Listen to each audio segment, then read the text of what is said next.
Good morning વિદ્યાર્થી મિત્રો.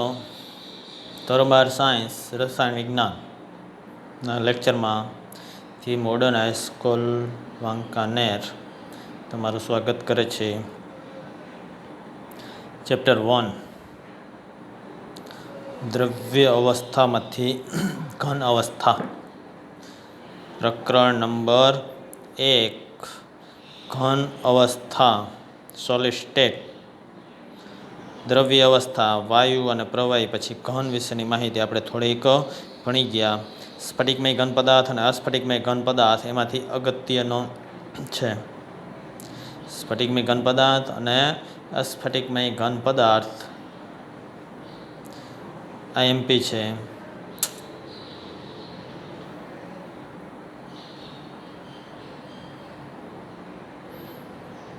આપણે તે ભણી ગયા છે. તફાવત તમને આવડતો હોવો જોઈએ. ઘણી બધી વખતે 3 માર્કમાં તફાવત પૂછાય છે, 2 માર્કમાં પણ પૂછી શકે. ત્યાર પછી લખાણ સંબંધી પ્રશ્નો ધોરણ 11 અને 12ના આધારિત તમારે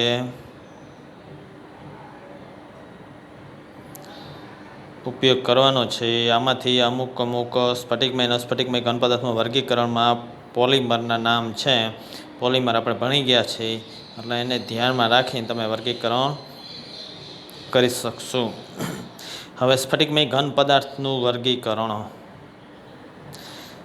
સ્ફટિકમય અને અસ્ફટિકમય એવા 2 ભાગમાં ઘન પદાર્થને વહેંચી શકાય છે. એમાંથી સ્ફટિકમય ઘન પદાર્થનું વર્ગીકરણ શીખી. આગળ આપણે વિભાગ 1.2માં અસ્ફટિકમય પદાર્થ વિશે શીખ્યા અને જાણ્યું કે તેઓ નાના વિસ્તાર કે સીમાનો ક્રમ ધરાવે છે, એની ગોઠવણીનો ક્રમ.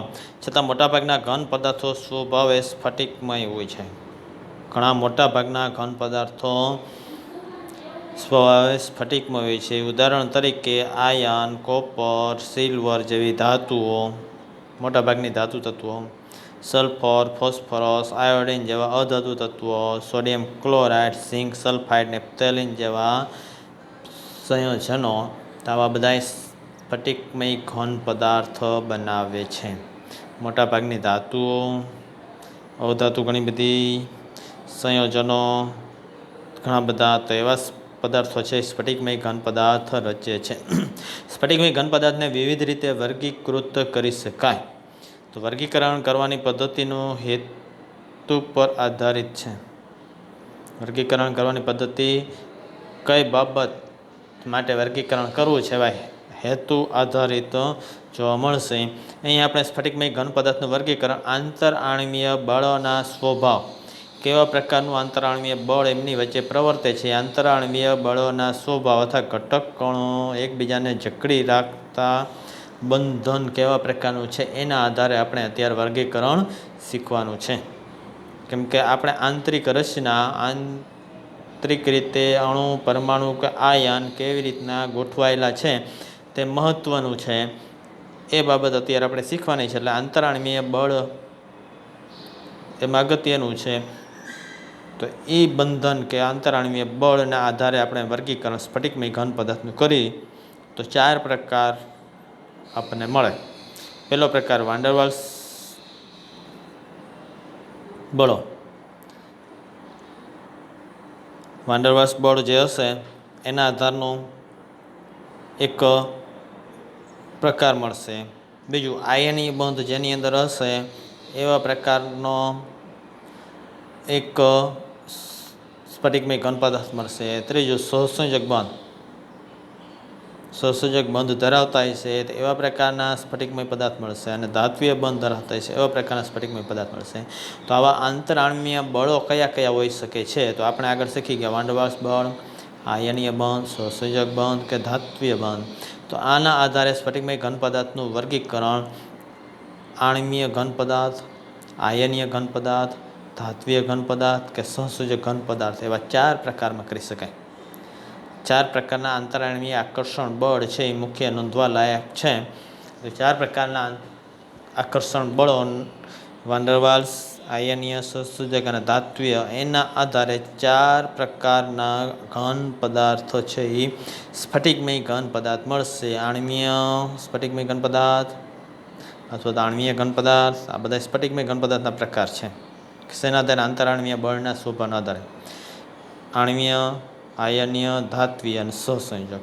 આ ચારેય પ્રકાર છે એના વિશેની ટૂંકમાં માહિતી અત્યારે આપણે વારાફરતી મેળવીએ. એમાંથી પહેલો પ્રકાર છે આણ્વીય ઘન પદાર્થ, મોલેક્યુલર સોલિડ્સ.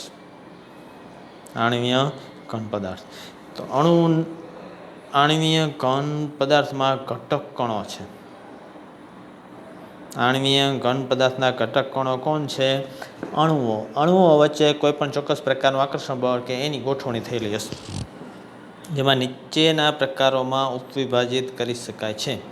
વળી આ આણ્વીય ઘન પદાર્થને પેટા પ્રકાર 3 છે એની અંદર આપણે વર્ગીકૃત કરીશું. પેલો છે અધ્રુવ્ય આણ્વીય ઘન પદાર્થ. કાં તો પરમાણુ ધરાવે, ઉદાહરણ તરીકે આર્ગોન, હિલિયમ. અધ્રુવ્ય સહસંયોજક બંધને કારણે બનેલા અધ્રુવ્ય અણુઓ ધરાવે છે. અધ્રુવ્ય આણ્વીય ઘન પદાર્થ. આણ્વીય ઘન પદાર્થના પ્રકાર અધ્રુવ્ય, ધ્રુવ્ય અને હાઇડ્રોજન બંધ ધરાવે. એમાં અધ્રુવ્ય અણુઓ ધરાવશે, ઉદાહરણ તરીકે H2Cl2I2. તો આવા ઘન પદાર્થના પરમાણુ અણુઓ વચ્ચે નિર્બળ વિસર્જન અથવા લંડન બળ જોવા મળે છે. એની વડે છે હાઇડ્રોજનના બંધારણ હશે તો હાઇડ્રોજનનો એક અણુ, હાઇડ્રોજનનો બીજો અણુ, હાઇડ્રોજનનો ત્રીજો અણુ, એમની વચ્ચે લંડન બળ અથવા તો નિર્બળ વિસર્જન બળ,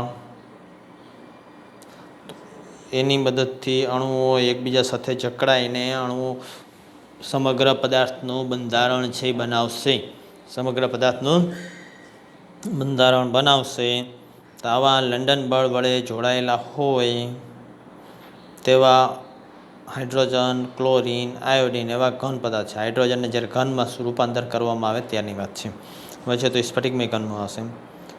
3.11માં અભ્યાસ કર્યો છે આવા લંડન બળ વિશેની માહિતી.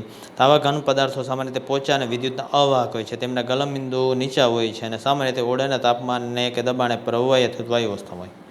સામાન્ય તાપમાને પ્રવાહી અથવા તો વાયુ અવસ્થામાં છે, જેમની વચ્ચે ઘન અવસ્થામાં લંડન બળ કે વિસર્જન બળ છે એ જોવા મળશે.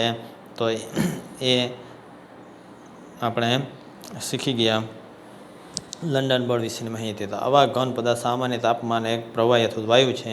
હાઇડ્રોજન, ક્લોરિન કે આયોડિન આ પ્રકારનો ઘન પદાર્થ છે. હાઇડ્રોજન, ક્લોરિન કે આયોડિન આ પ્રકારના ઘન પદાર્થ છે. બીજો પ્રકાર આણ્વીય ઘન પદાર્થમાં ધ્રુવીય આણ્વીય ઘન પદાર્થ, HCl, SO2 વગેરે જેવા પદાર્થો અણુ વચ્ચે ધ્રુવીય સહસંયોજક બંધથી રચાય છે. આવા ઘન પદાર્થ અણુઓ સાપેક્ષ રીતે વધુ પ્રબળ દ્વિધ્રુવીય અથવા તો ધ્રુવીય પારસ્પરિક ક્રિયાઓ વડે એકબીજા સાથે જકડાયેલા છે. HClનો એક અણુ, HClનો બીજો અણુ, તેમની વચ્ચે દ્વિધ્રુવીય આકર્ષણ બળ જોવા મળશે.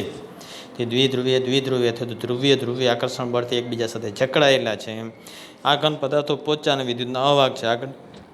આગળની જેમ જ તેમના ગલનબિંદુ અધ્રુવીય આણ્વીય ઘન પદાર્થ કરતાં વધારે ઊંચા હોય છે. તેમ છતાં ઓરડાના તાપમાને કે દબાણે વાયુ કે પ્રવાહી અવસ્થામાં જ હોય છે. દાખલા તરીકે ઘન SO2, ઘન HCl, ઘન NH3. તો આવા દરેક પદાર્થ છે એ ધ્રુવીય આણ્વીય ઘન પદાર્થમાં સમાવેશ થાય છે. બરાબર છે. નેક્સ્ટ, હાઇડ્રોજન બંધિત આણ્વીય ઘન પદાર્થ. આણ્વીય ઘન પદાર્થ, આયનીય ઘન પદાર્થ, ધાત્વીય ઘન પદાર્થ અને સહસંયોજક ઘન પદાર્થમાંથી પહેલો પ્રકાર આપણે આણ્વીય ઘન પદાર્થ જોયો. એના 3 પ્રકારમાં ત્રીજો પ્રકાર હાઇડ્રોજન બંધિત આણ્વીય ઘન પદાર્થ. આવા ઘન પદાર્થના અણુઓ હાઇડ્રોજન, ફ્લોરિન, ઓક્સિજન કે નાઇટ્રોજન. હાઇડ્રોજનની સાથે ફ્લોરિન, ઓક્સિજન, નાઇટ્રોજન અણુઓ સાથે ધ્રુવીય સહસંયોજક બંધ ધરાવે છે. પ્રબળ હાઇડ્રોજન બંધ આવા અણુઓ જેવા કે H2O ને પ્રબળ રીતે જકડી રાખે છે. ઘન સ્વરૂપમાં H2O એટલે કે બરફ. તો H2Oના 2 અણુઓ છે તેમની વચ્ચે હાઇડ્રોજન બંધ છે પ્રવર્તે છે. એટલે 2 અણુ એકબીજાને જકડી રાખે છે અને ઘન સ્વરૂપમાં રૂપાંતર થયેલા હોય છે. તેઓ વિદ્યુતના અવાહક હોય છે. દરેક આણ્વીય ઘન પદાર્થ વિદ્યુતના અવાહક. સામાન્ય રીતે ઓરડાના તાપમાને દબાણે તેઓ બાષ્પશીલ પ્રવાહી અથવા પોચા ઘન પદાર્થ છે. અધ્રુવ્ય કે ધ્રુવીય આણ્વીય ઘન પદાર્થ સામાન્ય રીતે ઓરડાના તાપમાને પ્રવાહી અથવા તો વાયુ હશે, જ્યારે આ છે એ પોચા ઘન અથવા તો બાષ્પશીલ પ્રવાહી ઓરડાના તાપમાને જોવા મળે છે. બરાબર છે. જેમની વચ્ચે હાઇડ્રોજન બંધ પ્રવર્તો હશે અણુઓ વચ્ચે. કોની વચ્ચે? અણુઓ વચ્ચે. એને કારણે એ ઘન સ્વરૂપમાં રૂપાંતર થયેલા છે, તો એ આણ્વીય ઘનની અંદર જોવા મળશે. એટલે આણ્વીય ઘન પદાર્થના 3 પ્રકાર: હાઇડ્રોજન બંધિત આણ્વીય ઘન પદાર્થ, અધ્રુવ્ય આણ્વીય ઘન પદાર્થ અને ધ્રુવીય આણ્વીય ઘન પદાર્થ. હાઇડ્રોજન બંધિત આણ્વીય ઘન પદાર્થના 2 અણુઓ વચ્ચે કેવો બંધ હશે? 2 અણુઓ વચ્ચે કેવો બંધ હશે? હાઇડ્રોજન બંધ. ધ્રુવીય આણ્વીય ઘન પદાર્થમાં 2 અણુઓ વચ્ચે કેવા પ્રકારનો બંધ હશે? તો દ્વિધ્રુવીય આકર્ષણ. અધ્રુવીય આણ્વીય ઘન પદાર્થમાં 2 અણુઓ વચ્ચે કેવો બંધ હશે? અધ્રુવીય આણ્વીય ઘન પદાર્થના 2 અણુઓ વચ્ચે કેવો પ્રકારનો બંધ છે એ પ્રવર્તતો હશે? તો આપણે આગળ જોયું લંડન બળ અથવા વિસર્જન બળ. એની દરેકમાં જે આકર્ષણ બળ છે એના નીચે અંડરલાઈન કરજો, એના ઉદાહરણ યાદ રાખજો. ગુણધર્મ એટલે પહેલો પ્રકાર સ્ફટિકમય ઘન પદાર્થનો આણ્વીય ઘન પદાર્થ. આણ્વીય ઘન પદાર્થ. નેક્સ્ટ બીજો પ્રકાર આયનીય ઘન પદાર્થ. આયનીય ઘન પદાર્થ બીજો પ્રકાર છે. બરાબર છે. હવે આયનીય ઘન પદાર્થ વિશેની માહિતી આપણે મેળવીએ. આયનીય ઘન પદાર્થ વિશેની માહિતી આપણે મેળવીએ. આયનીય ઘન પદાર્થના ઘટક કણો આયનો હોય છે.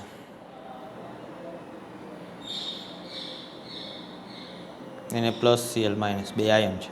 આવા ઘન પદાર્થો પ્રબળ કુલંબિક બળોથી બંધિત ધન આયન અને ઋણ આયનોના ત્રિપરિમાણીય દિશામાં ગોઠવણીથી રચાય છે. ત્રિપરિમાણીય ગોઠવણી બનશે. એટલે તરીકે NaCl હોય તો Na+, NaCl-, ત્રિપરિમાણીય રીતે છે એ ગોઠવણી પામશે અને એની મદદથી છે એ ઘન પદાર્થની રચના રચાશે. તો એની વચ્ચે આયનો વચ્ચે છે એ પ્રબળ કુલંબિક આકર્ષણ બળ હોય છે. જેવી રીતના આયનીય બંધ રચાય છે તેમાં પ્રબળ કુલંબિક આકર્ષણ બળ હોય છે, તો એ આયનીય બંધ છે આની વચ્ચે જોવા મળશે. આ ઘન પદાર્થો સ્વભાવે સખત અને બરડ હોય છે. સ્વભાવે કેવા હોય છે? સખત અને બરડ જોવા મળશે. તેના ગલનબિંદુ અને ઉત્કલનબિંદુ ઊંચા હોય છે.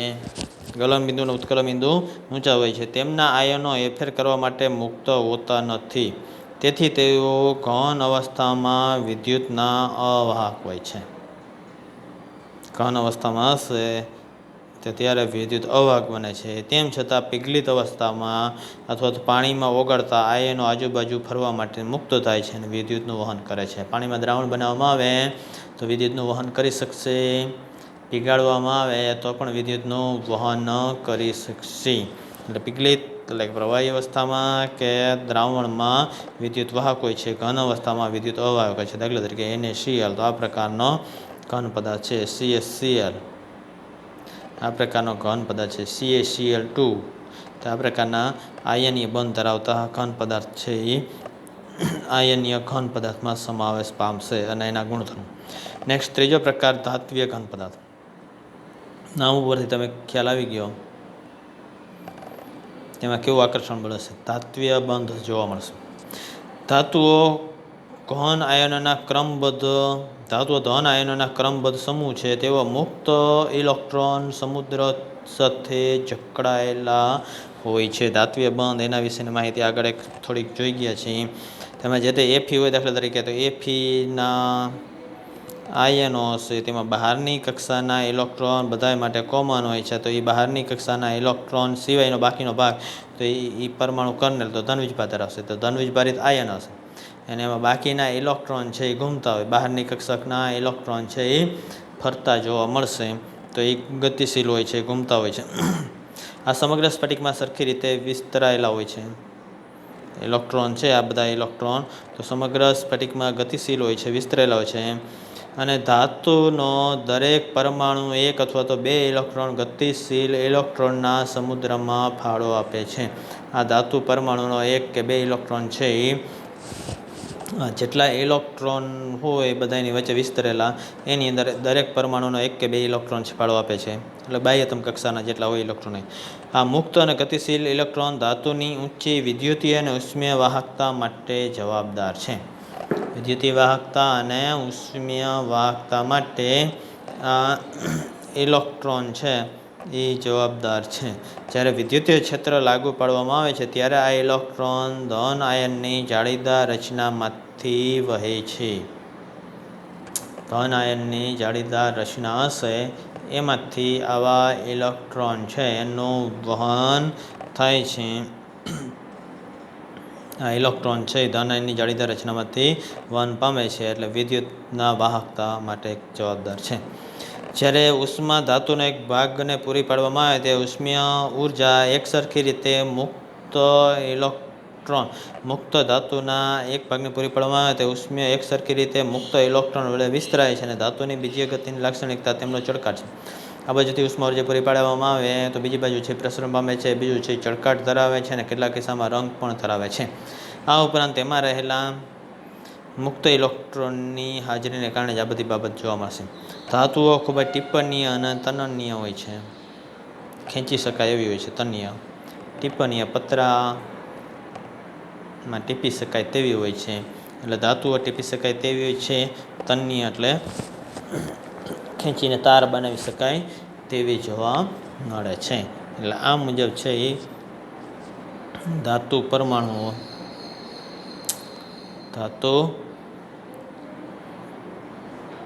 પરમાણુઓ છે એમની વચ્ચે ધાત્વીય બંધ છે જોવા મળશે અને ધાત્વીય ઘન પદાર્થ છે એ કહેવામાં આવશે તેને.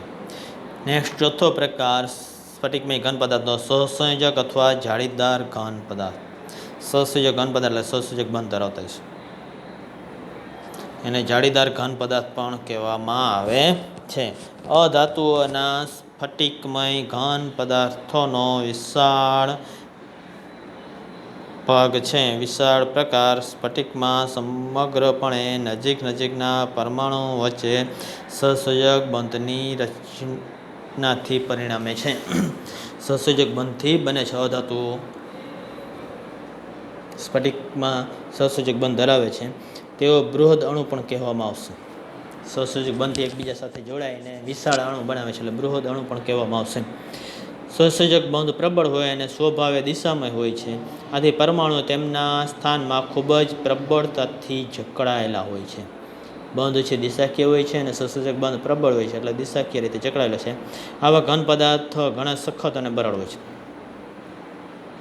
કેવા હોય છે? સખત અને બરડ. ખૂબ જ ઊંચા ગલનબિંદુ ધરાવે છે અને ગલન પામતા પહેલા વિઘટન પામી શકે છે.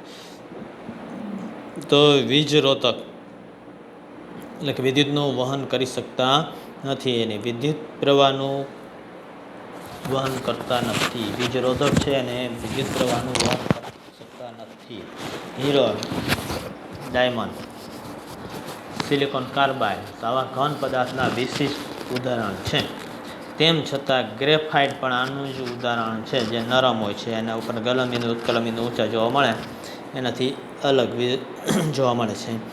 તેમ છતાં ગ્રેફાઇટ પણ આ પ્રકારના સ્ફટિકમય વર્ગમાં છે એ સમાવેશ થાય છે, પણ તે પોચું હોય છે અને વિદ્યુતનું વાહક હોય છે.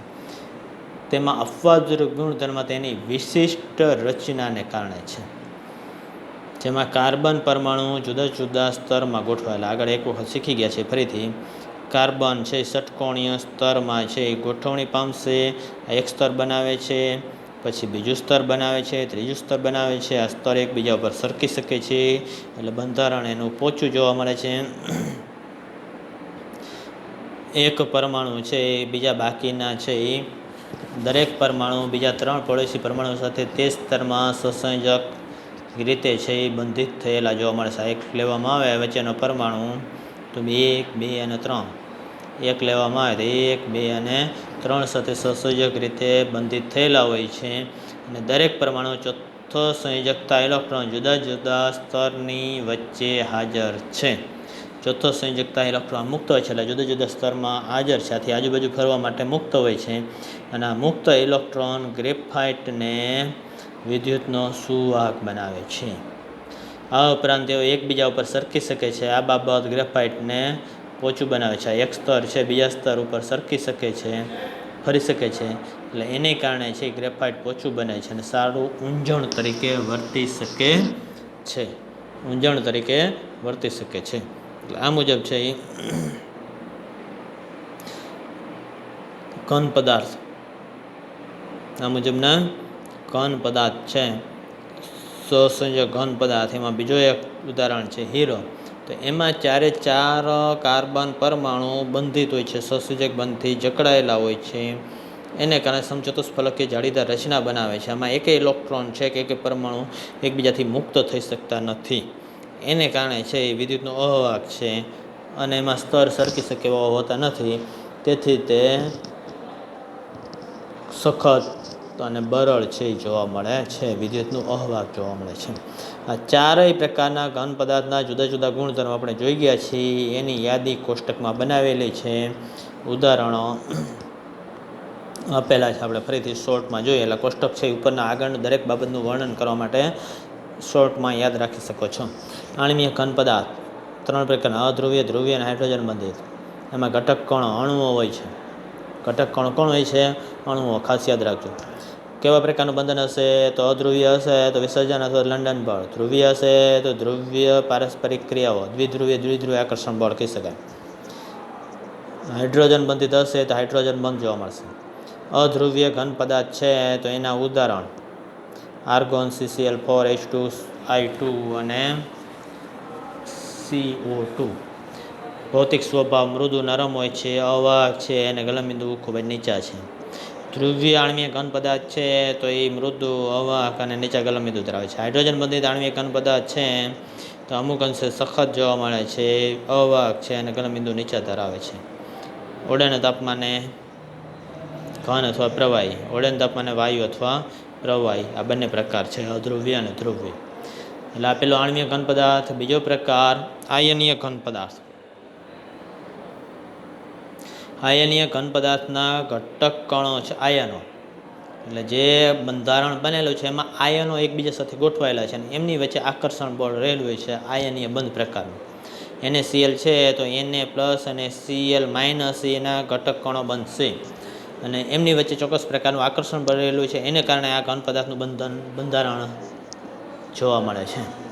તો એમાં કુલંબિક અથવા સ્થિર વિદ્યુતીય આકર્ષણ બળ હોય છે. NaCl, MgO, ZnA, CaF2 એના ઉદાહરણ છે. CaCl2 ને એવા કોઈ પણ આયનીય પદાર્થ આવશે ને એ બધા આની અંદર સમાવેશ થશે. આયનીય પદાર્થ આવશે ને એ બધા આની અંદર સમાવેશ થશે. બરાબર છે. સખત અને બરડ પણ છે. સખત અને બરડ. ઘન અવસ્થામાં અવાહક પરંતુ પીગલિત અવસ્થામાં અને જલીય દ્રાવણમાં વાહક હશે. ઘન અવસ્થામાં અવાહક, પીગલિત અવસ્થામાં વાહક છે. ગલન બિંદુ કે ઉત્કલન બિંદુ ઊંચા ધરાવે છે. ત્રીજો પ્રકાર હતો ધાત્વિય ઘન પદાર્થ. તો ધાત્વિય ઘન પદાર્થમાં બિન સ્થાનિક ઇલેક્ટ્રોનના સમુદ્રમાં ધન આયનો છે એના ઘટક કણો છે. Fe છે તો ધન આયન ધરાવશે. એના ઇલેક્ટ્રોન, બાહ્યતમ ઇલેક્ટ્રોન જે છે એ સિવાયનું. તો એ બાબત છે એ સિવાયનો બાકીનો ભાગ છે. સિવાયનો બાકીનો ભાગ તો ઇલેક્ટ્રોન સમુદ્ર કહેવામાં આવશે અને એમાં ધન આયન તો એના ઘટક કણ કહેવામાં આવશે. ધાત્વિય બંધ ધરાવે છે. મોટાભાગની ધાતુઓ છે આની અંદર સમાવેશ થશે. Fe, Cu, Ag, Mn એવી. સખત પરંતુ ટિપ્પણી અને તન્ય જોવા મળશે એના ગુણધર્મમાં. ઘન અવસ્થામાં તેમજ પીગલિત અવસ્થામાં વિદ્યુતના વાહક જોવા મળશે. ગલનબિંદુ, ઉત્કલન બિંદુ ઊંચા જોવા મળે છે. ચોથો પ્રકાર છે તો સહસંયોજક અથવા જાળીદાર ઘન પદાર્થ.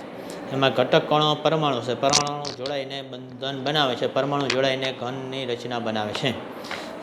સહસંયોજક બંધન છે ધરાવશે. કેવું બંધન ધરાવશે? સહસંયોજક પ્રકારનું બંધન છે એ ધરાવતા જોવા મળશે. ઉદાહરણ તરીકે SiO2, silica, quartz, silicon carbide, SiC, carbon, hero કે ગ્રેફાઇટ, AlN, એલ્યુમિનિયમ નાઇટ્રાઇડ. તો આવા ઘન પદાર્થો છે એ સહસંયોજક અથવા જાળીદાર ઘન પદાર્થ છે. સામાન્ય રીતે સહસંયોજક બંધ ધરાવતા એવા બધા પદાર્થો. સખત જોવા મળે છે. એમાંથી ગ્રેફાઇટ એક છે એ અપવાદરૂપ છે, મૃદુ છે અને વાહક છે. સમય તે સખત છે, વિદ્યુતના અવાહક છે અને ગલનબિંદુ કે ઉત્કલબિંદુ ઘણા ઊંચા ધરાવે છે. એટલે શોર્ટની અંદર છે એ દરેકના ગુણધર્મ, ઉદાહરણ, ઘટક કણો એમની વચ્ચે પ્રવર્તતું આકર્ષણ બળ આપણે જોઈએ. બરાબર છે. હવે એના આધારે તમારે એનું વર્ગીકરણ કરવાનું છે. આપેલા પદાર્થના જુદા જુદા પદાર્થ ઘટક કણોમાં 1.5, 1.6, 1.7 ને 1.8 આ બધા છે પ્રશ્નના જવાબ તમારે લખવાના છે હોમવર્કની અંદર.